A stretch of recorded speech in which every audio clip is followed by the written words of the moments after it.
கலை இலக்கிய வானம் ஒளி பெற கரம் தரும் தூவானம் ஒளி பெற கரம் தரும் தூவானம் இனங்களாய் பிரிந்து நின்றது போதும் இலக்கியம் படைத்திட கை சேரும் கலை இலக்கியம் படைத்திட கை சேரும் எதிர்வரும் தடைகளை உடைப்போம் இனி ஒரு புது யுகம் படைப்போம் திசையட்டும் பரவட்டும் சுகந்தம் என்றும் எம்மோடு இருக்குது வசந்தம் என்றும் எம்மோடு இருக்குது வசந்தம்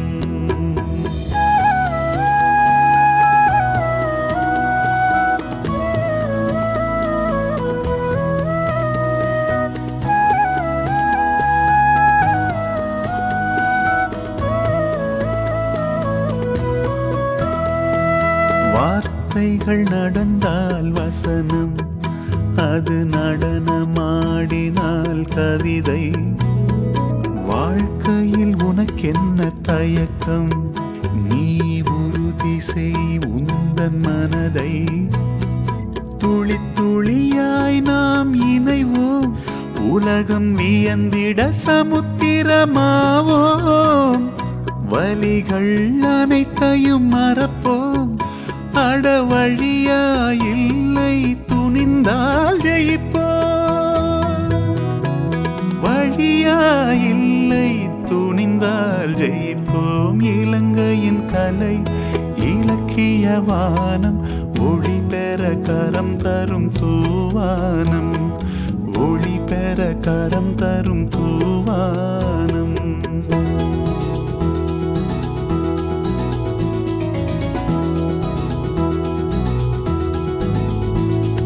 மனசுக்கு மருந்தாய் சாரல் வீசும் மக்களின் வாழ்வை தூரல் பேசும்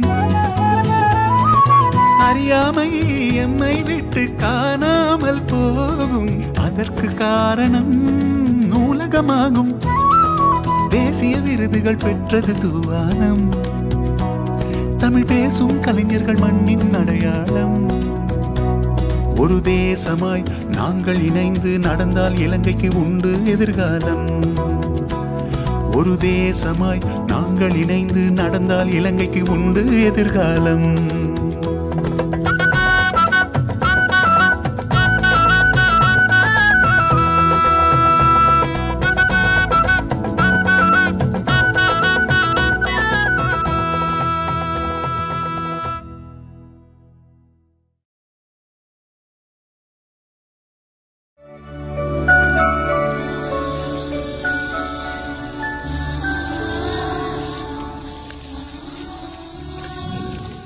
வணக்கம் நேர்களே. மாறுபட்ட சிந்தனைகள், வேறுபட்ட கருத்துக்கள் இவையெல்லாம் ஒரு சிலரை தனித்துவமாக காட்டுகின்றன. நான் நானாகவே இருக்கிறேன், என் பாதையில் நான் செல்லுகிறேன், எல்லோருக்கும் நான் தலை வணங்க வேண்டுமா, எனக்கென்று கொள்கைகள் கோட்பாடுகள் என்று இருப்பவர்கள் எல்லோராலும் வியப்பாக பார்க்கப்படுகிறார்கள். அப்படிப்பட்ட ஒருவரைத்தான் நாங்கள் இன்று தூவானத்தின் அதிதியாக அழைத்து வந்திருக்கிறோம். அவர் ஒரு எழுத்தாளர், கவிஞர், அது மட்டுமல்ல சமூக சேவகர், இன்னும் சொல்லப்போனால் வித்தியாசமாக சிந்திப்பவர், மாறுபட்ட முரண்பட்ட கருத்துக்களை அநேகமாக முன்வைப்பவர். இப்படி ஒருவர் தான் எங்களுடைய அதிதி பூர்ணிமா கருணாகரன் அவர்கள். வணக்கம் பூர்ணிமா கருணாகரன் அவர்கள். வணக்கம். உங்களை ஒரு கவிஞராக முதலில் நாங்கள் அழைக்கிறோம். ஏனென்றால் இந்த கவிஞன் என்பவன் பிறக்கிறான் என்கிறார்கள், கருவிலே உருவாகிறான் என்கிறார்கள். ஆனாலும் இந்த பொதுவாக இந்த சுற்றி நடக்கின்ற செயற்பாடுகள் நமக்குள் ஏற்படும் தாக்கம் தான் கவிதையாக வெளிவருகிறது. உங்களை பொறுத்தவரை நீங்கள் எப்போது இந்த உங்களை பாதித்த நிகழ்வுகளை கவிதையாக வெளிப்படுத்த தொடங்கினீர்கள்? நான் கவிதை என்று எழுத ஆரம்பித்தது என்னுடைய உயர்தர காலத்தில். நான் வின்சன் உயர்தர மகளிர் பாடசாலையில் மட்டக்களப்பில் கல்வி கற்று வந்த போதுதான் யுத்த காலம் அந்த ஆரம்பித்த காலப்பகுதி. அந்த நேரத்தில் தான் சமூகம் சார்ந்த சிந்தனைகள் எனக்குள் எழுந்தபோது ஒரு புரட்சி கவியாகத்தான் அடையாளம் காணப்பட்டேன். ஒரு சில புரட்சியான கவிதைகள் நான் எழுத ஆரம்பித்தேன். அது எனக்குள்ளேயே ஒரு வட்டம் போட்டு அதுக்குள்ளேயே என்னோட நண்பர்களோடு தான் அது இருந்தது. பின்னர் நான் அது பத்திரிகை, அந்த காலத்தில் இருந்த சிந்தாமணி பத்திரிகைகள் மூலமாக என்னோட ஆக்கங்கள் வெளிவரத் தொடங்கினது. அத்துடன் ஒரு 5 சிறுகதையும் அந்த நாட்களில் எழுதியிருக்கிறேன். ஆமாம், ஒரு சிறுகதை ஆசிரியரும் கூட நீங்கள். சரி, இப்படி உங்களுடைய கவிதைகள் வெளிவரும் போது உங்கள் குடும்பத்தாரின் கருத்து விமர்சனம் எப்படி இருந்தது? அவர்கள் எந்த அளவுக்கு உங்களுக்கு ஊக்கம் கொடுத்தார்கள்? உங்கள் குடும்ப பின்னணியையும் சேர்த்தே சொல்லுங்கள். உங்களுக்கு தெரியும் பாரதியாரை எப்படி அந்த நாட்களில் இன்று பாரதி என்று முண்டாசு கவி என்று காவி திரிகிறோம். ஆனால் அந்த பாரதி காலத்திலே பாரதி கண்டுகொள்ளப்படவில்லை. அதுபோலத்தான் பூர்ணிமாவும். என் குடும்பத்தை பொறுத்தவரை நான் இப்படி ஒரு புரட்சியான சிந்தனையாக இருக்கிறதோ, அவர்கள் ஒரு அமைதியானவர்கள், ஆர்ப்பாட்டம் இல்லாமல் ஒரு தங்களுடைய வாழ்க்கையை மட்டும் வாழ்ந்து கொண்டிருக்கிற ஒரு குடும்பத்தில் பிறந்தனன். அப்பா கொஞ்சம் புரட்சியான ஒரு துடிதுடிப்பானவர், எந்த ஒரு பிரச்சனைக்கும் போய் முன்னிற்பவர். அந்த இரத்தமோ என்ன வந்ததோ என தெரியவில்லை. அம்மா ஒரு சாதுவான பெண். அவருக்கு உண்மையிலேயே இந்த நான் இப்படியான செயற்பாடுகள் அவருக்கு பிடிக்காதான் நான் இந்த தொடர்ந்து செய்து கொண்டிருக்கிறேன். உங்களுடைய உடன்பிறப்புகள்? அவர்களுக்கும் பெரிதாக இதில் உடன்பாடில்லை. எழுதுவதை நிறுத்தும்படி தான் எனக்கு அநேகமான எச்சரிக்கையாக கூட சொல்லியிருக்கிறார்கள். அதாவது நீங்கள் ஒரு முரண்பட்ட சிந்தனையும் மாறுபட்ட எண்ணமும் உடைய ஒரு பெண்மணியாக அப்போதே வீட்டில் இருந்திருக்கிறீர்கள்.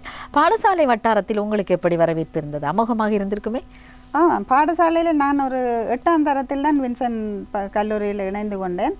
அந்த 8ஆம் வகுப்பில் இருந்தே என்னை இன்று வரையிலும் புலம்பெயர் தேசங்களில் இருப்பவர்களாட்டும் நண்பிகள் எல்லோருமே அடையாளம் காண்பாரா பூர்ணிமா என்று சொல்கிற மறக்க முடியாத ஒரு பெயராகவும் அந்த நாட்களில் இருந்தது என்னுடைய பெயர். அத்துடன் என்னுடைய செயற்பாடுகளும் அவர்களிடத்தில் என்னை ஒரு அடையாளப்படுத்தி என்று தான் சொல்ல வேண்டும். அதாவது நீங்கள் குடும்பத்தில் இருக்கும் போதும் சரி, பாடசாலையில் இருக்கும் போதும் சரி, இப்போது சமூக வலைத்தளத்தில் இருக்கும் போதும் சரி, நீங்களாகவே இருக்க வேண்டும் என்று நினைக்கிறீர்கள். இப்படியானவர்களுக்கு எதிர்ப்புகளும் விமர்சனங்களும் கல்வீச்சுக்களாக வருமே, நீங்கள் எப்படி சமாளிக்கிறீர்கள்? நிச்சயமாக எதிர்கொண்டிருக்கேன். அந்த காலத்தில் இருந்து, அதாவது பாடசாலை காலத்தில் இருந்து நான் இப்படியான விமர்சனங்கள், அதாவது நல்லது என்பதை விட எதிர் கருத்து நபர்களை தான் சந்தித்து கொண்டிருக்கிறேன். இன்றைக்கு வரையிலையும் ஏற்றுக்கொண்டவர்களை விட எதிர்த்தவர்கள் அதிகமாக இருக்கிறார்கள். ஒரு உதாரணமாக சொல்ல போனால், ஒரு இன்னொருவருடைய இதை எடுத்து பகிர்ந்து கொள்ளும் நபர்களுக்கு இருக்கும் ஆதரவும் லைக்ஸ்களும் எனக்கு இல்லை. என்னை சுற்றி ஒரு 50 பேர் என்னுடைய கருத்துக்களில் வந்து முரண்படுபவர்களாக இருக்கட்டும், சப்போர்ட் பண்ணுபவராக இருக்கட்டும், ஒரு குறுகிய வட்டத்தினர் தான் எனக்குள்ளே இருக்கிறார்கள். ஆனால் நிறைய பேர் என்னை வாழ்த்தி கொண்டிருக்கிறார்கள். என்னை பூர்ணிமாக அடையாளம் படுத்தி என்னை மானசீகமாக வாழ்த்தி கொண்டிருப்பவர்கள் நிறைய பேர். என்னென்றால் அவர்கள் ஏதாவது ஒரு சந்தர்ப்பத்தில் நான் தாக்கப்பட்டு கொண்டிருக்கும் போது எனது உள்பட்டியில் வந்து தங்களை அறிமுகப்படுத்தி, நாங்கள் உங்களுடைய வாழ்த்து கொண்டிருக்கோம், நாங்கள் முகநூலில் பெரிதாக வருவதில்லை, ஆனால் எழுதுவதை நிறுத்தி விடாதீர்கள், நாங்கள் உங்கள் மூலமாக பல விஷயங்களை பல கோணங்களில் பார்த்து கொண்டிருக்கிறோம் என்று அவர்களுக்காக நான் எழுதுகிறேன். ஆமாம், அதாவது அவர்கள் சொல்ல விரும்புவதை தாங்கள் சொல்ல அஞ்சுகிறார்கள், நீங்கள் சொல்லுகிறீர்கள். முகநூல் என்பதுதான் பெயர். ஆனால் முகங்களை மறைத்து கொண்டு, முகமூடி அணிந்து கொண்டு தான் பலர் இருக்கிறார்கள், இந்த சொல் வீச்சுகளுக்கு பயந்து. உண்மையான என்னுடைய கருத்தை நான் சொல்ல போனால் என் மீது இருக்கின்ற அபிமானம் கெட்டுவிடும், அல்லது என்னை பற்றி தூற்றத் தொடங்கி விடுவார்கள் என்கின்ற எண்ணம் பலருக்கு இருக்கிறது. அதனால் தான் இந்த முகநூலில் முகமூடி அணிந்து கொண்டிருக்கிறார்கள். இவர்களுக்கு நீங்கள் என்ன சொல்வீர்கள்? நாங்கள் எழுதண்டு வந்து விட்டோம், ஒரு கருத்து கூற வந்து விட்டோம் என்று சொன்னால், நான் சில இதுகளுக்கு நான் பதிலடி கொடுப்பதுண்டு. உடனே வந்து சொல்லுவார், பயந்து விட்டீர்களா, இல்லை அதை ஏற்றுக்கொள்ள முடியாமல் நீங்கள் நேர்மையாக இல்லை, அதுக்கு ஒரு பதிலடி இல்லை. எது சொன்னாலும் அதுக்கான பதிலை கொடுக்க வேண்டும் என்றது என்னுடைய நோக்கம். என்னென்று கேட்டால், நான் ஒரு கேள்வி அவர்கள் ஒரு குதர்க்கமாகவோ இல்லை தவறாகவோ ஒரு கேள்வியையோ பதிலையோ எனக்கு சொல்லும்போது நான் மௌனமாக இருந்து விட்டேன் என்றால் அந்த மௌனம் சம்மதம், அதாவது அவர்கள் கூறியது சரி என்றாகிவிடும். அதனால் நான் கடைசி வரையில் அதுக்கான போராட்டமாக என்னுடைய கருத்துக்களை நான் வழங்கி கொண்டே இருப்பேன். பலர் எனக்கு அறிவுறுத்தினார்கள், உனக்கு வேறு வேலை இல்லையா, இவர்களுக்கு பதில் சொல்லி கொண்டிருக்கேன். ஆனால் இல்லை, இதன் மூலமாக அவர்கள் சிந்தனை விருத்தி அடையட்டும். விருத்தி அடையாமல் அந்த நேரத்தில் அவர்கள் சண்டை பிடித்தாலும் கூட 2 நாள் கழித்து வந்து சொல்லுவார்கள், சாரி, நான் உங்களோட முரண்பட்டிருக்க கூடாது, நான் இப்போ தான் அதை ஆழமாக வாசிக்கத்தினேன். அதாவது எல்லோருக்கும் ஒரு பதட்டம், ஒரு பரிதவிப்பு, எந்த ஒரு விஷயத்துலையும் சிந்திக்கிறதுக்கு மூளை மழுங்கிவிடும். நான் ஒரு உளவியல் சார்ந்த செயற்பாட்டெல்லாம் இருக்கிறபடியா எனக்கு மக்களுடைய உளவியல் தெரியும். ஒரு தன்னுடைய இனமோ மதமோ சார்ந்து வரக்குள்ள வந்து அவர்களுடைய சிந்தனை டக்குன்னு அந்த இடத்தில் ஆஃப் ஆகிவிடுது. அப்போ அடுத்த கட்டத்துக்கு அவர்கள் நகர்வதை விடுத்து எனக்கான பதிலடிகளை கொடுக்கிறார்கள் தவிர அங்கே தாங்கள் முட்டாளாகி கொண்டிருக்கிறோம் என்றதை சிந்திக்கவில்லை. நீங்கள் சொன்னது போல சிலர் எத்தகு கருத்தை முன்வைத்தாலும் அதிலே ஏதாவது ஒரு குற்றம் குறையை கண்டுபிடிப்பவர்களாகவே இருக்கிறார்கள். நீங்கள் ஒரு உளவியலாளர் என்கின்ற வகையில் இவர்களை எப்படி இனம் காணுகிறீர்கள்? இவர்கள் எப்படி தங்களுடைய நிலையிலிருந்து மீளலாம் என்பதற்கு ஒரு ஆலோசனையாவது கூற முடியுமா? உண்மையிலே நான் அவர்களை பரிதாபமாக பார்க்கிறேன். என்னென்று கேட்டால் அவர்களுக்கு ஏதோ ஒரு விதத்தில் மனத்தாக்கங்கள் இருக்கலாம். வீடுகளிலோ இல்லை அவர்கள் வேலை செய்யும் அலுவலகங்களிலோ இல்லாட்டி அவர்களை சுற்றி இருக்கும் சூழலிலிருந்தோ அவர்கள் மிகப்பெரிய உளத்தாக்கத்துக்கு ஆளாயிருக்கிறார்கள். உதாரணமாக நேற்று ஒரு பதிவின் மூலமாக நான் படித்தது, சமீபத்தில் நடந்த சில சம்பவங்கள் அந்த ஒரு மதத்தையோ இனத்தையோ சார்ந்தவர்களையோ அதிகமாக உளவியல் ரீதியாக பாதித்திருக்கிறார்கள். அந்த கோபத்தை எங்களுக்கு வழிகாட்டுகிறார்கள் என்று தான் நான் நினைக்கிறேன்.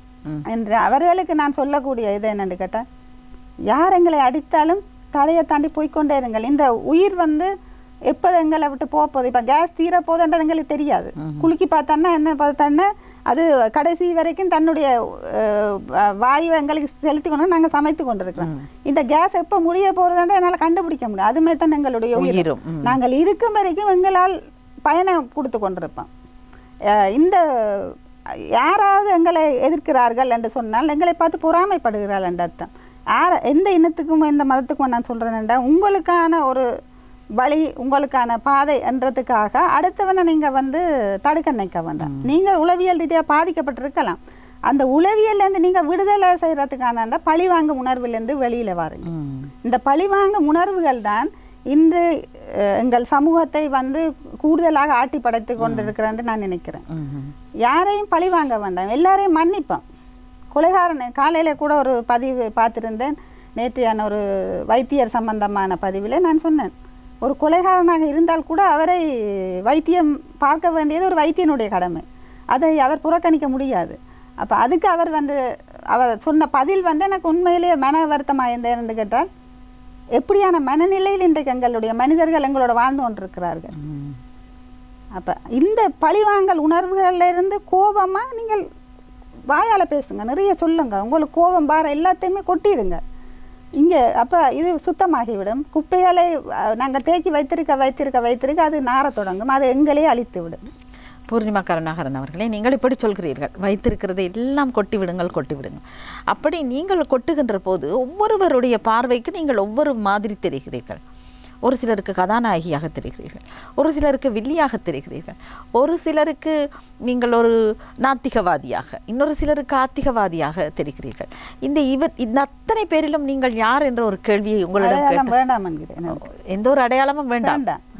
ஏனென்றால் நான் இன்றைக்கு பொட்டு வைத்து வந்தால் நான் தமிழச்சி, தொப்பி குல்லா போட்டால் நான் முஸ்லீம். அவர்கள் மற்ற இன ஆடைகளையோ இல்லை அடையாளங்களையோ வைத்துக்கொண்டு ஒருவரை மதிப்பிட வேண்டாம் என்கிறேன். இன்று எல்லோரும் இன ஒற்றுமை ஒன்று பேசி கொண்டிருக்கிறார்கள். ஆனால் அவர்கள் இடத்தில் நின்று கொண்டு தான் பேசிக்கொண்டு அந்த இடத்திலிருந்து சற்று நகரவில்லை. இன்றைக்கு அதற்கான எதிர்ப்பை தான் நான் செலுத்தி கொண்டிருக்கேன். அந்த இன ஒற்றுமை என்பது நீங்கள் உங்கள் அடையாளத்தை பிடித்து வைத்து கொண்டு செய்வதல்ல இன ஒற்றுமை. நீங்கள் எல்லாத்தையும் விட்டுட்டு பொது மனிதர்களாக வாருங்க. நான் என்னுடைய மதம் பிழையாக இருந்தால் நான் அதை சுட்டி காட்டுவேன். அடுத்தவர் மதத்தை சுட்டி காட்டும் போது கைதட்டி பாராட்டும் நீங்கள் உங்கள் மதத்தை சொல்லக்கலையும் அதில் இருக்கும் தப்பை நீங்கள் ஏற்றுக்கொள்ள வேண்டும். அதில் இருந்து வழி மாறாமல் நான் இப்படித்தான் இருக்கிறேன், மாறிட்டேன், நிறைய முகநூலில் வாசித்தால் ஐயோ இப்படியெல்லாம் நல்ல மனிதர்களோட நாங்கள் வாழ்ந்து கொண்டிருக்கோம். ஆனால் நாங்கள் நேரடியாக சந்திக்கின்றவர்கள் அப்படி இல்லை.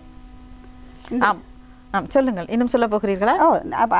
இந்த அடையாளம் வேண்டாம். பூர்ணிமா ஒரு சமூக புரட்சியாக வந்து சிந்திக்கிறாள் இதுன்னு சொன்னால் அந்த அடையாளத்தில் என்னை சிங்களத்தியா என்று கேட்பார்கள், நீங்கள் முஸ்லீமா என்று கேட்பார்கள், நீங்கள் தமிழா என்று கேட்பார்கள், இந்தியர்களான். இதை நான் வரவேற்கிறேன்னு கேட்டால் எனக்கு அடையாளம் இல்லை. பூர்ணிமா எல்லாருக்கும் ஒவ்வொரு விதமாக தெரியும். நீங்கள் சொன்ன மாதிரி கதாநாயகியை தெரியலாம், ஒரு தாதியாக தெரியலாம், ஒரு ஆயாவாக தெரியலாம், இல்லை ஒரு வில்லியாக தெரியலாம். சில பேருக்கு இன்னுமே என்னோட வருடக்கணக்காக அவர்கள் என் முயநூலில் பயணித்தாலும் கூட என்னை அடையாளம் காண முடியாமல் இருக்கிறார்கள். ஒரு சமயம் பாராட்டுகிறாள், இன்னொரு சமயம் பேசுகிறாள். அதே என்னுடைய வீட்டில் இருந்து சமூகம் வரைக்கும் என்னை சரியான அடையாளத்தோடு யாருமே நோக்கவில்லை என்று தான் இல்லை. ஆனால் ஒரு மனிதன் என்று சொன்னால் அவருக்கு ஒரு அடையாளம் இருக்க வேண்டும். பாரதி என்றால் இவன் இன்னார், இவனுடைய கருத்துக்கள் இப்படி புரட்சிகரமானவை என்று. இப்போ நீங்கள் சொல்லுகின்ற கருத்துக்கு முரண்பட்ட கருத்துக்களும் உங்களை நோக்கி பாயும். அதுபோல பொதுவாக அடையாளம் என்பது இருக்கத்தானே வேண்டும். நீங்கள் அடையாளமே வேண்டாம் என்று சொல்கிறீங்க. அடையாளம் இருக்க வேண்டும் என்று நீங்கள் சொல்றதால தான் இன்றைக்கு இது என்னுடைய தேசம், இது என்னுடைய, இது என்னுடைய, இது என்னுடையன்ற அந்த எனக்கான ஆசைகளும் அடுத்தவனுக்கு விட்டு கொடுக்காத ஒரு மனப்பாங்கம் வரும். இந்த பொருளோ இந்த இதோ எனக்கானது இல்லை. நான் இந்த பூமியில் நான் வாழ்கிறது வந்து ஒரு சிறிய காலம் என்று சொன்னால் நான் விட்டு கொடுத்துட்டு இந்த இடத்த விட்டுட்டு போகிறேன். இந்த ஆசைகள் தான் சொத்து சேர்ப்பதிலிருந்து கருத்துக்கள் சேமரிப்பதிலிருந்து இப்போ இன்று எனக்கு ஒரு எதிர்ப்பு வருதுண்டா நான் அதை சேமித்து வைக்கிறதே எனக்கு ஒரு அடையாளம் நினைக்கிறேன். எனக்கு ஒரு குறிப்பிட்ட சமூகத்தின் மீது கோபம் வரும். அந்த கோபம் பண்ண இப்போ என்னுடைய கருத்திலேயே வந்து சில பேர் தங்களுடைய ஆதங்கங்களை அசிங்கங்களையும் வெளிப்படுத்தும் போது நான் அமைதியாக இருக்கிறேன் என்று கேட்டால் அது அவர்களுக்கான பிரச்சனை. அதை நான் வரவேற்கவும் இல்லை, எதுக்கவும் இல்லை. அது அவர்கள் தங்களை புரிந்து கொள்ள வேண்டும். நான் யாரையும் நோவடிக்கவில்லை. நான் யாராக இருந்தாலும் எந்த இனமாக இருந்தாலும் உடனடியாக போய் முன்னுக்கு நின்று உதவி செய்யும் நபராகவே இப்போ நான் இருக்கிறேன். அந்த அடையாளப்படுத்தத்தில் நீங்கள் என்ன எப்படி என்றாலும் நீங்கள் நினைச்சு கொள்ளலாம் என்றதான் என்னுடைய. முன்னுக்கு போய் உதவி செய்யும் ஒரு நபராக இருப்பதாக சொன்னீர்கள். இதுதான் சமூக சேவகியாக உங்களை மாற்றி இருக்கிறது. இந்த சமூக சேவை செய்ய வேண்டும், ஒரு சமூக சேவகியாக நானும் இருக்க வேண்டும் என்கின்ற எண்ணப்பாடு உங்களுக்கு எப்போது ஏற்பட்டது? நான் நிறைய புக்ஸுகள், இதுகள், கட்டுரைகள், ஒவ்வொரு ஆர்டிக்கல்ஸ் எல்லாம் வாசிக்கும் போது மதர் தெரேசா வந்து என்னை ஈர்த்த ஒரு பெண்மணி. அடுத்ததாக டயனா ஒரு இளவரசியாக இருந்து கொண்டு ஒரு உலகத்தின் தலையெழுத்தையே நிர்ணயிக்கின்ற ஒரு இடத்தில் இளவரசியாக இருந்து கொண்டு எப்படி அவரால் இவ்வளவு ஒரு சிம்பிளாக ஒரு சமூகத்தை அந்த ஒரு அசிங்கங்களையோ இதுகளை தாண்டி போய் பார்க்க முடியுமென்றதுல நான் அப்போ ஒரு இளவயதாக இருந்தேன். 20 இருக்கும்போது என்னை ஈர்த்த பெண்கள் இருவரும் அவர்கள் தான். அதிலிருந்து அதை விட எனக்கு சிறு வயதிலிருந்தே என்னுடைய சாப்பாடு ஒரு ஆள் பட்டினியாக இருக்கும்போது பாடசாலை நாட்கள்ல இருந்து எனக்கும் பசிக்கும். இருந்தாலும் என்னை விட பசி இல்லை. நான் வீட்டை போனால் எனக்கு மதியம் சாப்பாடு இருக்கும். அது இல்லாத பிள்ளைகள் இருக்கும். அவர்களுக்கு நான் என்னுடைய உணவை பகிர்ந்து கொடுத்துருக்கேன். அது என்னுடைய என்னோடு வந்த கூட பிறந்தேன் தான் நினைக்கிறேன். சரி, இப்போ இந்த சமூக சேவையை இப்போது நீங்கள் எப்படி செய்கிறீர்கள்? இப்போது நான் செய்கிறேன். நான் பப்ளிசிட்டி பண்ணவில்லை. முகநூலில் அதை பற்றிய செய்திகளை நான் இருந்தல என்னால் முடிந்த அளவுக்கு படிக்கிற பிள்ளைகளுக்கு உதவி செய்கிறேன். இன்றைக்கு சுய தொழில் நிறுவனராக நான் இருக்கிறேன். பெரிய அளவில் இல்லாட்டாலும் ஒரு சிறிய அளவில் ஒரு தையல் நிலையத்தை நடத்தி கொண்டிருக்கிறேன். அங்கே என்னோட ஒருவர் பணிபுரிகின்றார். இன்னும் 2 பேர் வீடுகளில் தைக்கிறார்கள். என்னை நம்பி ஒரு 4 பேர் தங்களுடைய பிழைப்பை பார்த்து கொண்டிருக்கிறார்கள். அவர்களுக்கு முடிந்த உதவிகள் அதை தாண்டி நான் அறிந்த வகையில் இல்லாட்டி யாரோ ஒருவர் சொல்வதன் மூலமாக ஒரு சில உதவிகளை நான் செய்து கொண்டிருக்கிறேன். நான் பெரிய பணக்காரி என்று கிடையாது. நான் என்னுடைய வருமானத்திலிருந்து ஒரு பகுதியை நான் அவர்களுக்கு செலவழித்து கொடுக்கிறீர்கள். அதாவது ஒரு கைத்தொழில் நிறுவனர் என்று சொன்னால் நீங்கள் ஒரு தையற்கலை நிபுணராக இருக்கிறீர்கள். உங்களுக்கு கீழே சுமார் எத்தனை பேர் வேலை செய்கிறார்கள்? அதான் என்னுடைய கடையில் முதல் ஒரு 3 பேர் வேலை செய்தால் இப்போ அந்த கொரோனா இது காரணமாக இப்போ ஒருவர் தான் வேலை செய்து கொண்டிருக்கிறார். வீடுகளிலிருந்து 2-3 பேர் தான் வேலை செய்கிறார்கள். அவர்களிடமும் கொடுத்து நான் தைத்து வாங்கி கொண்டிருக்கிறேன். ஒரு சுற்றும் பெண்மணியாக சுழன்று கொண்டே இருக்கிறேன். ஒரு நிறுத்த இல்லாமல் ஒரு வீடுக்கு வந்து இருக்கும் வரையில் நான் ஒரு ஓட்டமான பெண்ணாக ஓடிக்கொண்டே இருக்கிறேன். ஒரு பம்பரமாக சுற்றி கொண்டே இருக்கிறேன். ஆமாம் ஆமாம். வித்தியாசமான சிந்தனை, வித்தியாசமான கண்ணோட்டம், இப்படி தான் ஒரு வித்தியாசமான பெண்மணியாக இருக்க வேண்டும் என்பது இவருடைய எண்ணம். அது இயல்பாகவே உருவானது என்று தான் சொல்ல வேண்டும். இவர் ஒரு கவிஞர், எழுத்தாளர், சமூக சேவகி. அவர்தான் திருமதி பூர்ணிமா கருணாகரன்.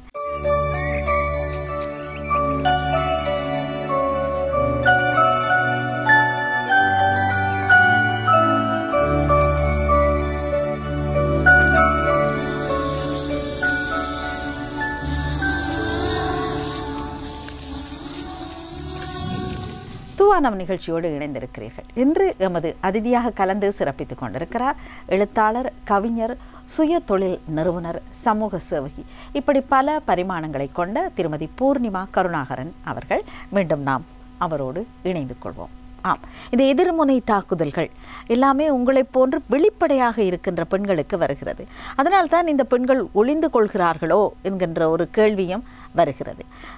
ஆரம்பத்தில் நாங்கள் சாதாரணமாக பேசி கொண்டிருந்த போது கூட நீங்கள் சொன்னீர்கள், இந்த பெண்கள் அடக்கப்படுகிறார்கள், அதனால்தான் அவர்கள் தங்களை ஒழித்துக் கொள்கிறார்கள் என்கின்ற ஒரு நிலைக்கு நீங்கள் காண்பதாக சொன்னீர்கள். இது எந்த வகையில் இதற்கு உடன்பிறப்புகளோ பெற்றோரோ காரணமாக இருக்கிறார்கள்?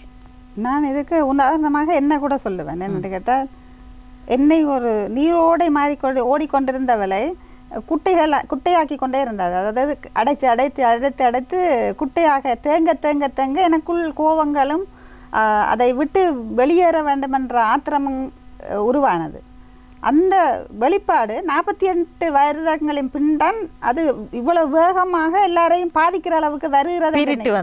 பீரிட்டு ஒரு அணை, ஒரு சின்ன ஓட்டை உடைஞ்சு பெருசாக வந்தால் எப்படி அணை உடைந்து போகிறதோ அந்த மாதிரியான ஒரு உளவியல் சார்ந்த பார்வை. நான் உளவியலாளராக இருப்பதால் ஒரு உளவியல் சார்ந்த விஷயமாக நான் ஒன்றை சொல்லுவேன் என்று கேட்டால், இப்போ உளவியல் ஆரம்ப காலகட்டத்தில், அதாவது பெண்களோ ஆண்களோ பெண்கள் தான் அநேகமாக உளவியல் சார்ந்த இதுகளில் நான் பார்த்த நிறைய விஷயங்களில் வாரார்கள், பாதிக்கப்பட்டிருக்கிறார்கள். அவர்கள் உளவியல் சார்ந்த கல்வியையும் கற்றுக்கொண்டிருக்கிறார்கள்.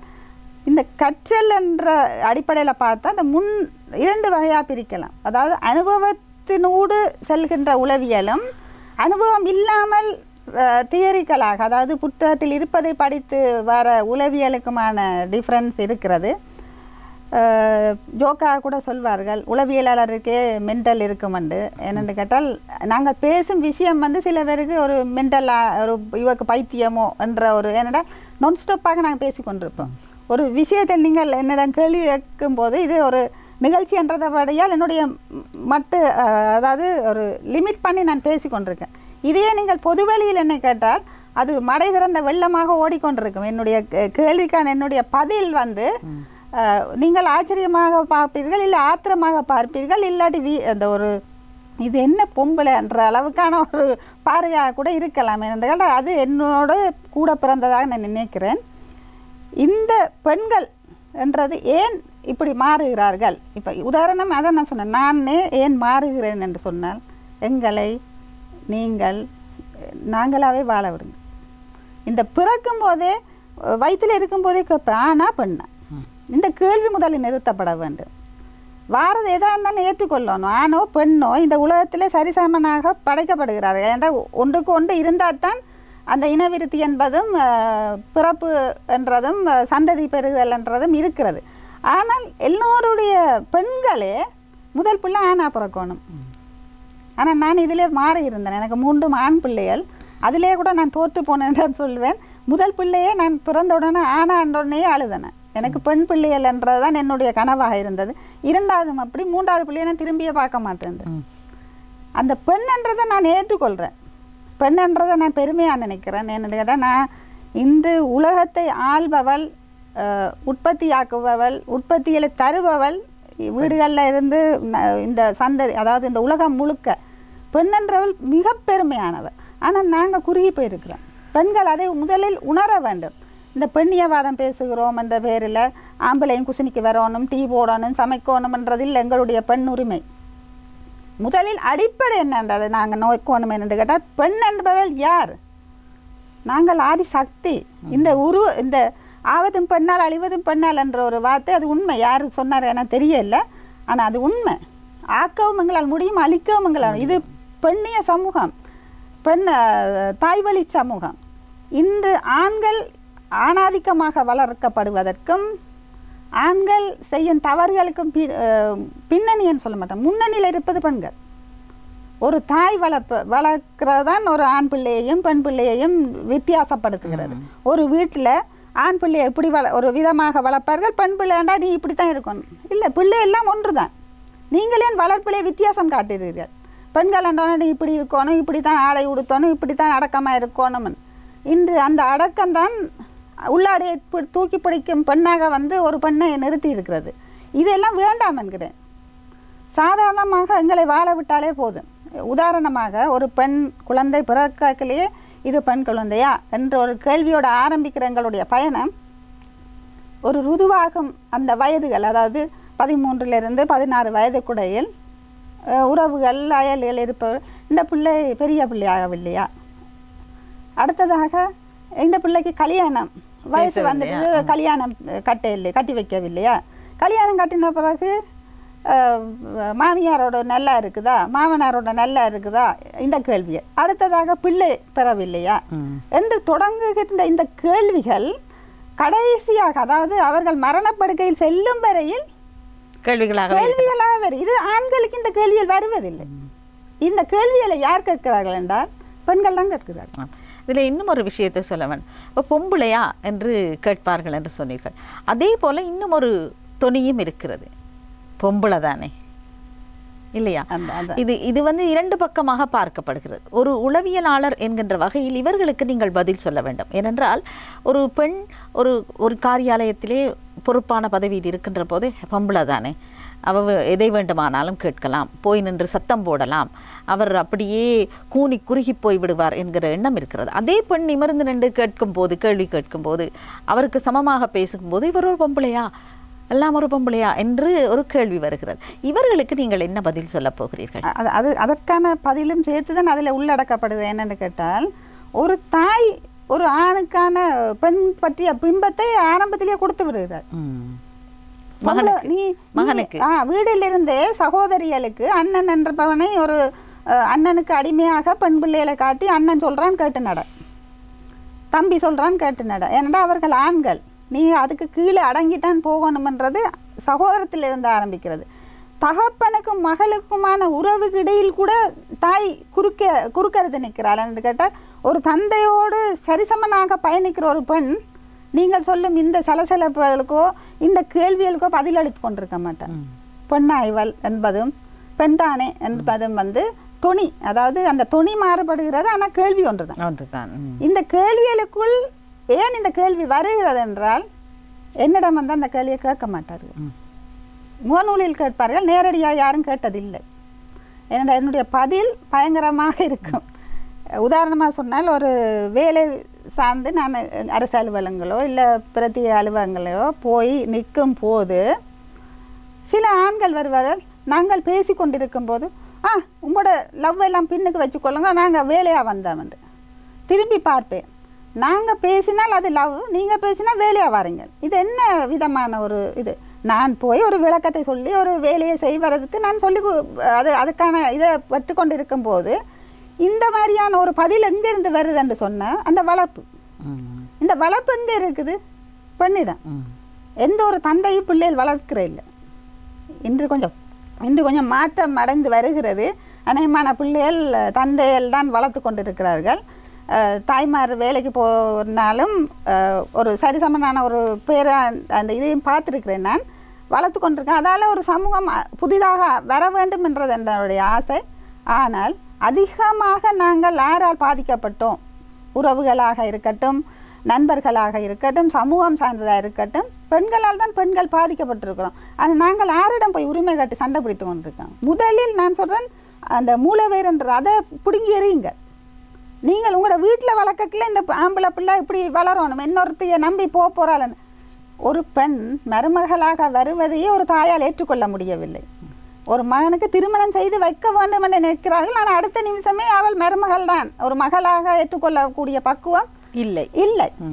அப்போ இந்த பக்குவம் வந்து மாமனாருக்கு இருக்கு. ஒரு மாமனார் ஒரு மகளை தன் மகளாக தாங்குகிறார்.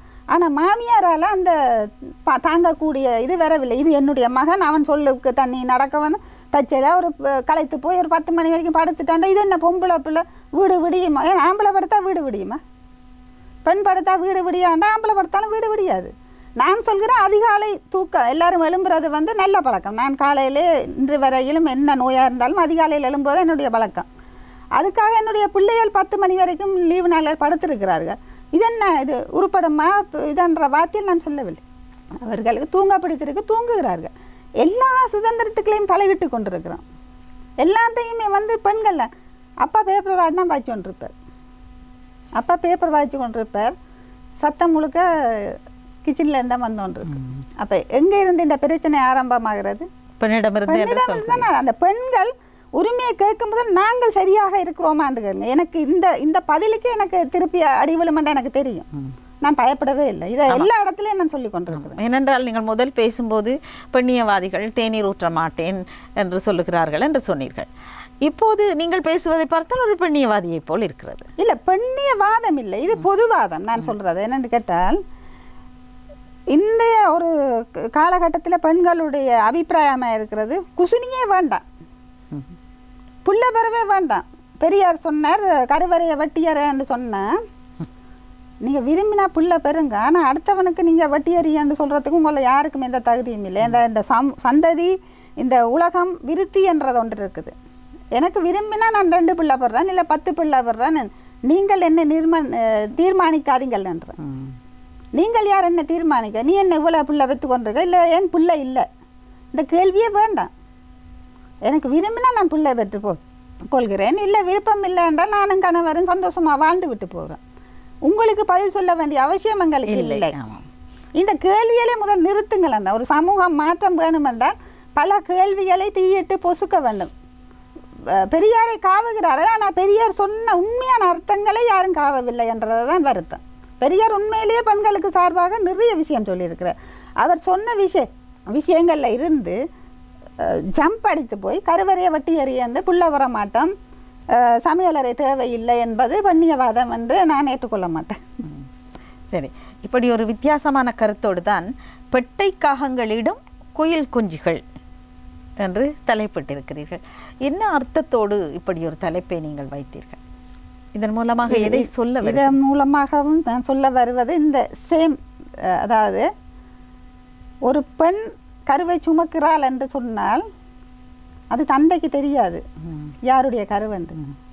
எனக்கு நான் சுமக்கும் கரு அது என்னுடையதா என் கணவர் சார்ந்ததான்றது ஒரு பிள்ளை பெறும் பெண்ணுக்கு மட்டுமே தெரிந்த உண்மை. இன்று பல சமூக பிரச்சனைகளுக்கு மத்தியில் இந்த காகங்கள் இருக்கிறது. குயில் முட்டைகளை அங்கீகரித்த காகங்களால் இந்த சமூகம் பல பிரச்சனைகளை சந்தித்து கொண்டிருக்கிறது. அதை இந்த கவிதைக்குள் அது சார்ந்த பெருசாக இல்லை என்றாலும் என்னுடைய கவிதை தலைப்பு ஒரு சமூகத்தில் ஒரு குறையை சுட்டி காட்ட வேண்டும் என்று நினைத்து நான் அந்த தலைப்பை விட்டேன். இன்று நிறைய அதாவது மாற்றங்கள் நான் சொல்கிறேன், பெண்கள் மாறினால், அதாவது கேள்வி யாருமே என்ன கேள்வி கேட்காத என்பதல்ல, கேள்விகளை தவறுங்கள் என்று. கேள்வி நீங்கள் என்ன கேள்வி கேட்கலாம், பிழையெல்லாம் சுட்டி காட்டலாம். நான் பிழை என்றாலும் நான் ஒத்துக்கொள்வேன், நான் பிழை. நான் சொன்னதில் இருந்து கூட நீங்கள் எனக்கு இது பிழைதானே என்று சொன்னால் நான் ஒத்துக்கொள்வேன். இந்த கேள்விகளை நிறுத்துங்கள். சில கேள்விகள் அபத்தமாக இருக்கிறது, அசிங்கமாக இருக்கிறது. நாங்களே எங்களை நெருப்பு சுயத்தை விட்டு நெருப்பு தணலுக்கள் எங்களை போட்டு எடுப்பதாக இருக்கிறேன். பாபிக்யூ சிக்கன் மாதிரி எங்களை அப்பப்போ போட்டு வறுத்து எடுக்கிற அந்த கேள்விகள் வேண்டாம் என்கிறேன். ஒரு சமீபத்தில் கூட ஒரு பெண் எனக்கு கவலையாக சொன்னார், பிள்ளைகள் இல்லை, நாங்கள் எப்படியாவது ஒரு பிள்ளை பேருக்கு நாங்கள் பெற்று கொடுக்க வேண்டும். இந்த சமூகம் கேட்குற கேள்விகளுக்கு எனக்கு பதில் சொல்ல மிக கவலையாக இருந்தது. ஆனால் அவருக்கு என்னுடைய துணிச்சல் இல்லை. எனக்கு பிள்ளை பெற முடியும், ஆனால் நான் பெற விரும்பவில்லை என்ற ஒரு பதில் அவர்களுக்கு முகத்தில் அறைந்ததாக இருக்கும். என்னுடைய முகத்தில் அறைந்ததாக மட்டுமில்லை, அவருக்கு இன்னொரு பிம்பத்தை கொடுத்து அந்த பெண்ணுக்கு. இந்த பெண் மலடி என்ற சொல்லிலிருந்து மாறுபட்டு தெரிவாள் அவர்களுக்கு. எனக்கு முடியும், ஆனால் எனக்கு விருப்பம் இல்லை, வளர்க்க முடியலை, நான் வேலைக்கு போகிறேன், இல்லை 2 பேரும் வேலை செய்கிறோம், அந்த பிள்ளையை நாங்கள் அனாதையாக்க விரும்பவில்லை. பதில் எங்களிடம்தான் இருக்கிறது. நான் சொல்லுற பதில் தான் என்னை உயர்த்துவதா தாழ்த்துவதா என்பதாக இருக்கும். இப்படியான கேள்விகள் கேட்கப்படுவதாலோ என்னவோ இப்போது இந்த சிங்கிள் பேரண்ட் என்கின்ற ஒரு வார்த்தை பிரயோகம் அடிக்கடி நாங்கள் இளம் தாய்மார்களிடம் கேட்கக்கூடியதாக இருக்கிறது. 30 வயதை கூட கடக்காதவர்கள், நான் தனியே இருக்கிறேன், எனக்கு கணவரின் சப்போர்ட் எதுவுமே இல்லை என்று சொல்லுகின்ற அளவுக்கு இருக்கிறது. இது எந்த அளவில் ஆரோக்கியமானதாக இருப்பதாக நீங்கள் நினைக்கிறீர்கள்? நிச்சயமாக ஆரோக்கியம் இல்லை. என்று கேட்டால் ஒரு கணவன் மனைவி சார்ந்தது தான் ஒரு குடும்பம். நான் என்னுடைய கணவரும் மட்டக்களப்பிலாம் இருக்கிறேன். நான் என்னுடைய வளர்ப்பு தான் பிள்ளைகள் வளர்ந்தது அதிகமாக. அவர் வந்து போகிறவர்.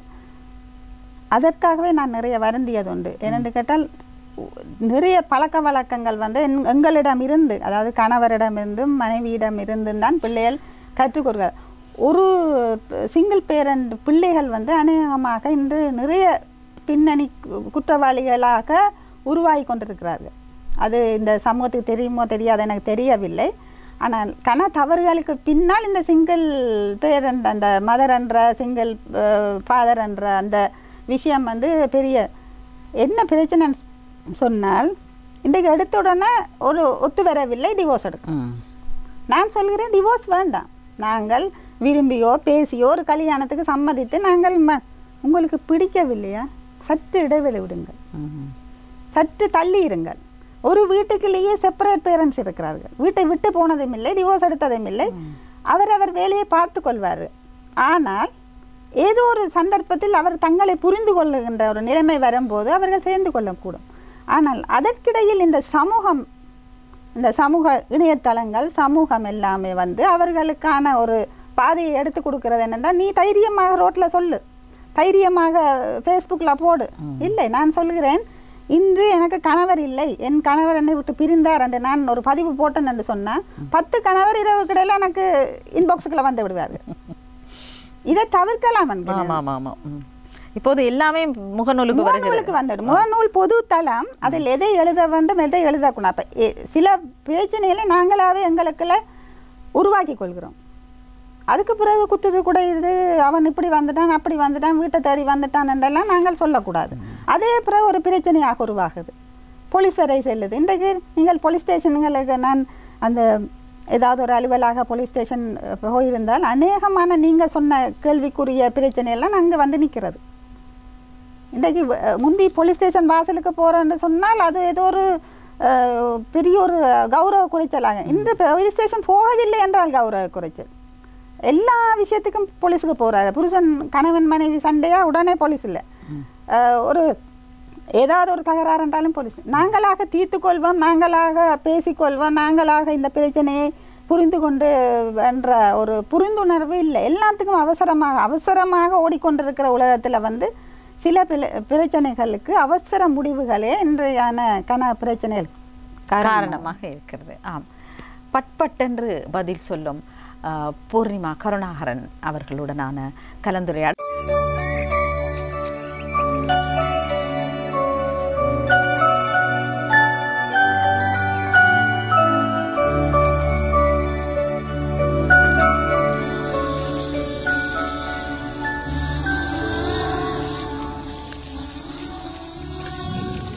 புரட்சிகரமான சிந்தனை, மாறுபட்ட எண்ணங்கள், வேறுபட்ட பதில்கள் என்று வித்தியாசமாக தனித்துவமாக தெரியும் பெண்மணிதான் திருமதி பூர்ணிமா கருணாகரன். அவரோடு தான் தூவானத்தில் நாங்கள் உரையாடி கொண்டிருக்கிறோம். இதோ விளம்பர இடைவெளியை தொடர்ந்து மீண்டும் அவரோடு இணைந்து கொள்கிறோம். திருமதி பூர்ணிமா கருணாகரன் அவர்களே, சமூக வலைத்தளங்கள் சிலரை அப்படியே தனித்துவமாக காட்டுகின்றன. இப்போது நீங்கள் அங்கே தனித்துவமாக தெரிகிறீர்கள். ஏனென்றால் இன்றைய காலகட்டத்தில் நடக்கின்ற சில விடயங்களுக்கு நீங்கள் கொஞ்சம் முரணானவராக தெரிகிறீர்கள். இந்த பதில் உங்களை சில கேள்வி கணைகளை தொடுக்க வைக்கிறது. மாற்று கருத்துக்களைத்தான் நீங்கள் தெரிவிக்கிறீர்கள். இந்த மாற்று கருத்துக்களுக்கு மாற்று கருத்துக்கள் உங்களை நோக்கி எறியப்படுகின்றன. இதை பற்றிய விளக்கத்தை நாங்கள் உங்களிடம் எதிர்பார்க்கிறோம். நிச்சயமா. இந்த கேள்வி நீங்கள் கேட்காவிட்டாலும் நான் அதுக்கு கேள்வி கேட்க வைத்து பதில் சொல்ல வேண்டும் என்று நினைத்து தான் வந்தது. இப்போ ஒரு பிரச்சனை நடக்குது வீடு என்று வைத்துக்கொள்வோம். நாடு எல்லாம் ஒரு பக்கம் இருக்கட்டும், வீட்டிலே என் தந்தை சரியில்லையோ இல்லை தாய் சரியில்லையோ என்று வைத்துக்கொள்வோம். அந்த பிரச்சனையிலிருந்து அவர்களை மீட்டெடுத்து எப்படி இந்த குடும்பத்தை சரியான முறையில் பாதையில் வழிநடத்தி செல்லலாம் என்று நீங்கள் சிந்திப்பீர்களா, இல்லை இன்னும் அந்த அம்மா அப்பாவுக்குள் பிரச்சனைகளை வலுவாக்கி அந்த பிரச்சனையை இதாக்கி அந்த குடும்பம் சிதைந்து போவதை விரும்புவீர்களா? இன்று நாடோ சமூகமோ எல்லாமே வந்து அப்படியான ஒரு இக்கட்டான சூழ்நிலையெல்லாம் இருக்கிறது. என்னுடைய பார்வையில் எப்படி என்று கேட்டால் அதை என்னை ஒரு வேறு விதமான பார்வையிலே நோக்கி எனக்கான கேள்வி கணைகளும் ஆயுத கணைகளும் என்னை எதிர்நோக்கி நான் என்ன ஏவி கணைகளை எதிர்நோக்கி கொண்டிருக்கிறேன். என்னுடைய கேள்வி என்னென்னு கேட்டால் எங்களுக்கு யார் எப்படியே இருந்துட்டு போட்டோம், நாங்கள் தான் வாழ்கிறோம். எங்களுடைய இப்போ எங்களுக்கு கஷ்டம் என்று சொன்னால் நோமலாக எல்லாருக்கும் நடுத்தர குடும்பங்கள் என்று நீங்கள் பார்த்து கொண்டிருந்தீங்களா, பணக்காரர்கள் ஏழைகள் என்றதுக்கு இடையில் நடுவு பணக்காரர்களுக்கும் அவர்கள் தேவைகள் பூர்த்தியாகவோ இல்லை அவர்களுக்கும் எல்லா விதமான பிரச்சனைகளையும் அவர்கள் சந்தித்திருப்பதில் ஏழை என்பவர்களுக்கும் எல்லோரும் பரிதாப பார்வை ஒன்று பார்ப்பார்கள். அவர்களும் சில விஷயம். ஆனால் இந்த நடுத்தரம்ன்றது நாங்கள் எல்லாத்தையுமே சந்திக்கிறோம். எல்லா விதமான இந்த நடுத்தர வர்க்கத்தில் இருக்கும் பெண்களை உண்மையில் பாராட்ட வேண்டும். ஏனென்று கேட்டால் அவர்களாம் இன்றைய நிதியமைச்சர்கள். ஒரு குடும்பத்தை கணவர் கொண்டு வரும் சம்பாத்தியத்திலிருந்து எப்படி நிர்வகிப்பது, சேமிப்பது, பெண் திருமணம், தன்னுடைய பிள்ளையின் திருமணம், படிப்பு, கல்வி என்பதை அந்த வீட்டு ஆணை விட அந்த பெண் அழகாக நிர்வகித்து கொண்டு நடத்துகிறார். அப்போது கூட கடன் வந்துவிடும் சில வேளைகள். அந்த கடனிலிருந்து மீள்வதற்கு கணவர் நீ குடும்பத்தை பார்த்த சரியில்லை, நீ ஒரு கடனாளி, நீ ஒரு ஊதாரி என்கின்ற பேச்சுகளை தொடர்வதை விட இந்த மனைவியை எப்படி இந்த கடனிலிருந்து மீட்கலாம், என்னால் முடிந்தது என்ன செய்யலாம்ன்றதை தான் நாங்கள் சிந்திக்க வேண்டும். இன்று அதே பதிலத்தை நான் சொல்லி கொண்டிருக்கிறேன். அது பக்க சார்பானதாக தெரிந்தால் நான் அதற்கு பொறுப்பில்லை. வீழ்ந்து கொண்டிருக்கும் ஒரு பொருளாதாரத்தை நாங்கள் இன்னும் விளைவித்து கொண்டிருக்கிறோம். இன்று உணவு பொட்டலங்களும் பலவிதமான சலுகைகளும் அங்கே கிடைத்து கொண்டிருக்கிறது. நான் கேட்கிறேன், அங்கு உதவுபவர்கள் அந்த பணத்தை ஏன் இந்த விழுந்து கிடக்கின்ற பொருளாதாரத்தை நிமித்துவதற்கு உதவக்கூடாது? இன்னொரு சோம்பேறி கூட்டத்தை உருவாக்குவதை விட மீனை கொடுக்கறதை விட மீன் பிடிக்கும் தூண்டிலை கொடு என்று சொல்கிறத தான் நான் சொல்கிறேன். இந்த எல்லாருமாக சேர்ந்து இப்போ ஒருத்தர் பிழை விட்டுட்டார், ஆனால் அந்த பிழையை நாங்கள் எல்லாருமா சேர்ந்து கட்டி நிமித்தி எழுப்புவதை விட்டு அதை படுபாதாளம் நோக்கி சென்று கொண்டிருக்கிறோம். இன்று இதனால் நாங்கள் கூட பாதிக்கிறோம். நாங்கள் சாதாரண தொழிலாளர்கள், ஒரு சின்ன நிறுவனம். நான் என்னுடைய பாதிப்பு என்னென்னா, என்னோட சேர்ந்து நான் குடும்பம் பட்டினியாகும். அன்றாட வருமானத்தை நோக்கியது தான் எங்களுடைய நடுத்தர வர்க்கத்து பயணங்கள். இதனால் எத்தனை பேர் பாதிக்கப்படுகிறார்கள்? அப்போ சுயநலம் சார்ந்த ஓட்டம் தானே ஓடிக்கொண்டிருக்கிறோம். இன்று விடிந்தவுடன் இன்று போய் உழைத்து கொண்டு வந்து அன்றன்று அடுப்பெறிகின்ற குடும்பங்கள் தான் இலங்கையை பொறுத்த வரைக்கும் அதிகம். அதாவது நடுத்தர வர்க்கம். இந்த குடும்பங்களுடைய அன்றன்றாடைய பொருளாதார நிலைமை, அன்றாட அவர்களுடைய பிரச்சனை பற்றிய கவலையே இல்லாமல் எல்லோரும் கோஷம் எழுப்புகிறோம், எல்லோரும் கத்துகிறோம், எல்லோரும் அந்த ஓடுற குதிரையோட சேர்ந்து நாங்களும் ஓடுறேன்டா. நான் நின்று நிதானிக்கிறேன், இந்த குதிரை போய் எங்கேயோ முட்டை போகுது, எனக்கு இந்த குதிரை மோட்டுத்தனமாக ஓடுது, இந்த குதிரையோட சேர்ந்து நான் ஓட விரும்பவில்லை, இது ஏறி நான் செல்லும் வழியில் என்னை பிரட்டி விட்டு விடும் என்று எனக்கு தெரியும். அதனால் நான் சைட்டில் ஒரு பக்கமாக இருந்து பார்க்கிறேன். பக்கமாக இருந்து இந்த குதிரையை எப்படி நிறுத்துவது, இந்த குதிரை செல்லும் வேகத்தை எப்படி நிறுத்துவது என்று யோசிக்கிறேன். எப்படி கட்டுப்படுத்துவது, இந்த குதிரை எப்படி சரியான வழியில் செலுத்துவது என்று யோசிக்கிறேன். அதற்கான வழிமுறைகளை தான் நான் இன்று முகநூலில் எழுதி கொண்டிருக்கிறேன். அதை புரிந்து கொள்ளுவோம் பக்குவம் நம்மிடம் இல்லை என்று கேட்டால், நான் சொன்ன அந்த உளவியல் பிரச்சனை, எல்லாரும் ஏதோ ஒரு வழியிலே உளவியல் பாதிப்பு இருக்கிறது. அந்த உளவியலை அங்கே கொட்டி கொண்டிருக்கிறார்கள். நீங்கள் சொல்வது சரி. இந்த உளவியல் பாதிப்பு தானோ என்னவோ, நீங்கள் சாப்பிடுவதற்காக உட்காரும் முன் கடவுளுக்கு நன்றி சொல்லுவோம், ஆனால் உடனே அதை ஒரு செல்ஃபி தான் எடுக்கிறோம், எடுத்து முகநூலில் பதிவிடுகிறோம். இது ஒரு பேராசிரியர் சொல்கிறார், எனக்கு வாழ்க்கையே வெறுத்து விட்டது, நான் சாகலாம் போல் தோன்றுகிறது என்று ஒரு மாணவன் எழுதியிருக்கிறாராம் ஃபேஸ்புக்கிலே, முகநூலிலே. உடனே அதற்கு பார்த்தால் கிட்டத்தட்ட 500 லைக்ஸ் வந்திருக்கிறார்.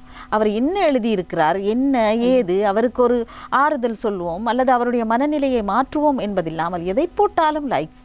முதலில் எடுத்து எத்தனை லைக்ஸ் என்று பார்க்கும் அளவில் இருக்கிறது. இது எங்கே போய் முடிய போகிறது?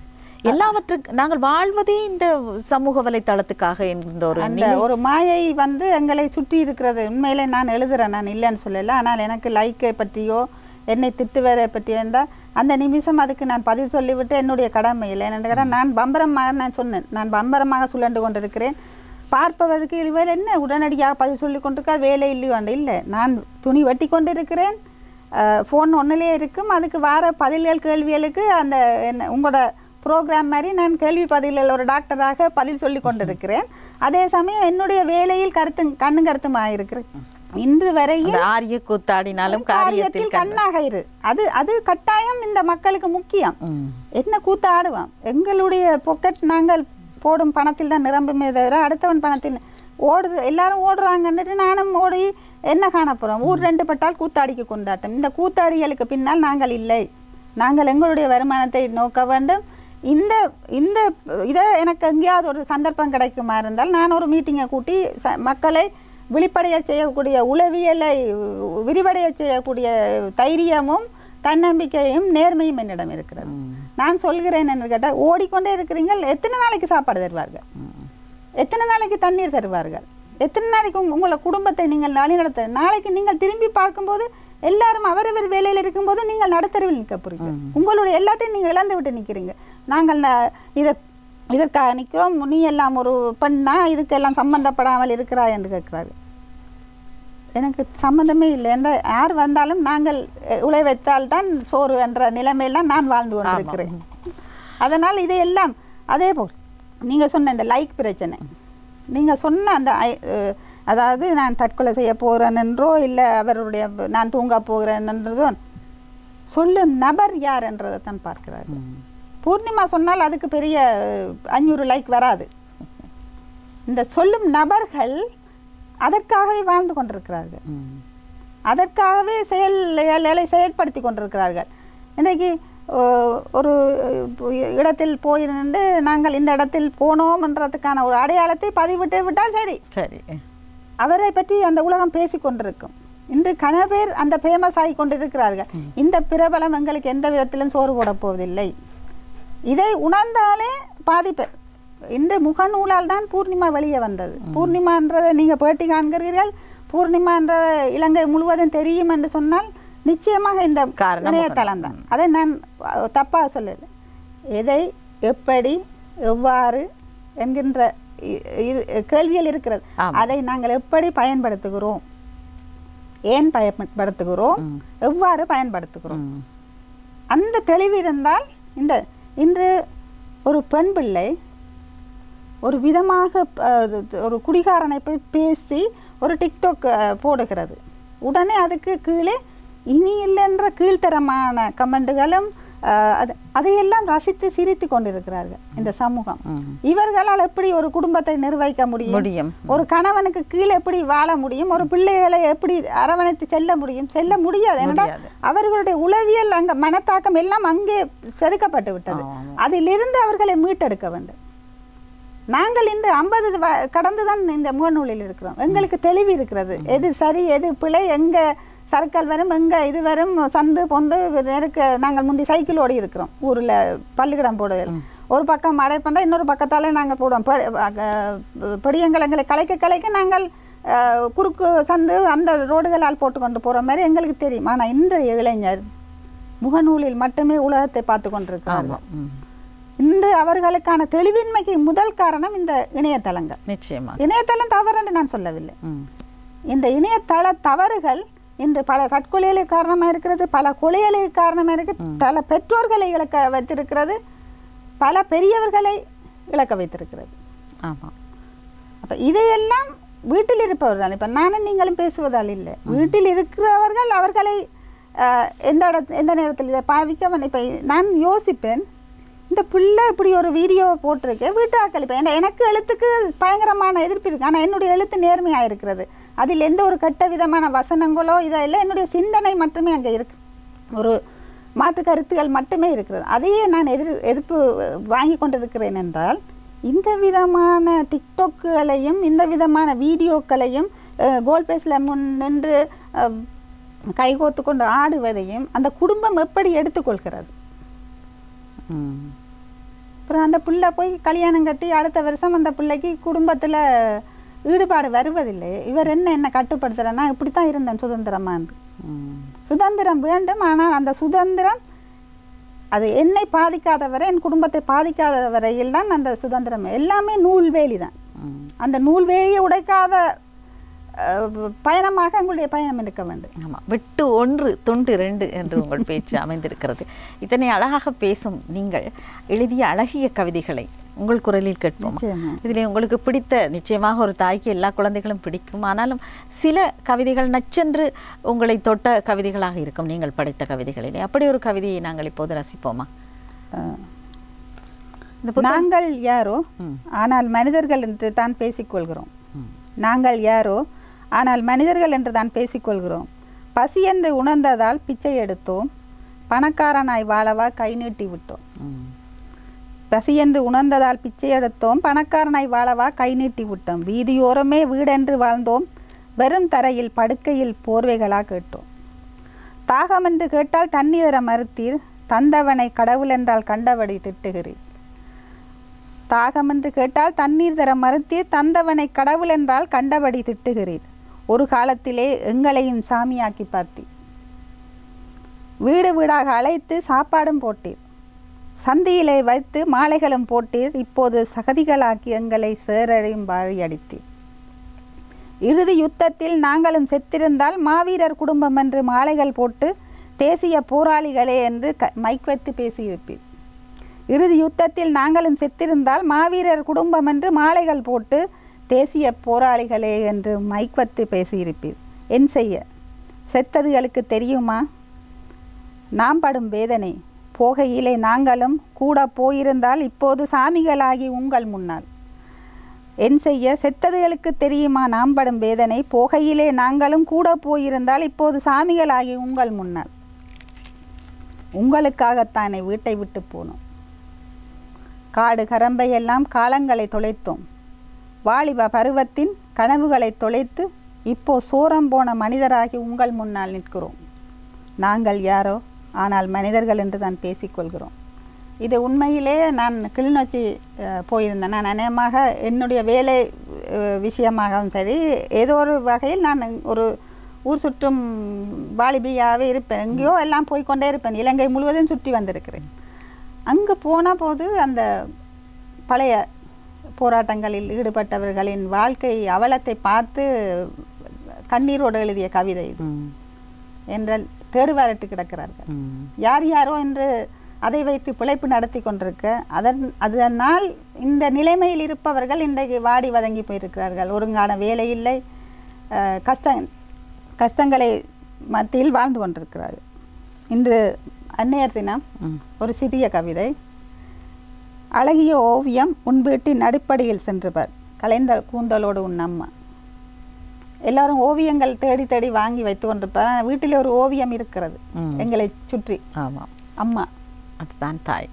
அதுதான் தாய்மை. என்று கேட்டால் அவள் ஓவியம் எந்த நேரம் அவள் கூந்தல் முடித்து பூ வைத்து பொட்டு வைத்து எல்லாம் சினிமாவில் சரி.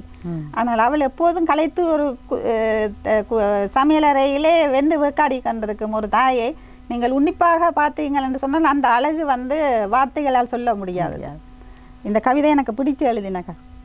அழகிய ஓவியம் உன் வீட்டின் அடிப்படையில் சென்று பார், கலைந்த கூந்தலோடு உன் அம்மா.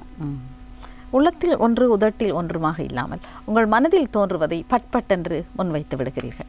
கவிதையும் கூட எல்லாவற்றையும் உண்மை சொல்லுகிறது. கவிதைக்கு பொய் அழகு என்று சொன்னாலும் உண்மை சொல்லுகிறது உங்கள் கவிதை. எங்களுடைய நிகழ்ச்சிக்கு வருகை தந்து சிறப்பித்தமைக்கு அனைவர் சார்பிலும் நன்றி கூறி விடைபெறுகிறோம். மிக்க நன்றி, வணக்கம்.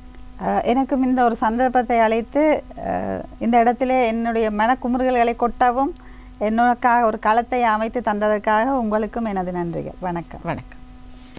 ஆம்நேயர்களே, இன்றைய தூவானத்தில் கலந்து சிறப்பித்து விடைபெறுகிறார் எங்களுடைய அதிதி திருமதி பூர்ணிமா கருணாகரன் அவர்கள். இவர் ஒரு எழுத்தாளர், கவிஞர், அது மட்டுமல்ல ஒரு சமூக சேவகி, சுய தொழில் நிறுவனர், இப்படி பல பரிமாணங்களை கொண்டவர். என்று சமூக வலைத்தளத்திலே நேர்பட பேசி பல எதிர்ப்புகளை சந்திக்கும் ஒரு பெண்மணிதான் என்று எங்கள் நிகழ்ச்சியை அலங்கரித்தார். மீண்டும் இன்னும் ஒரு அதிதியோடு உங்களை சந்திப்போம். விடைபெறுகிறோம். வணக்கம்.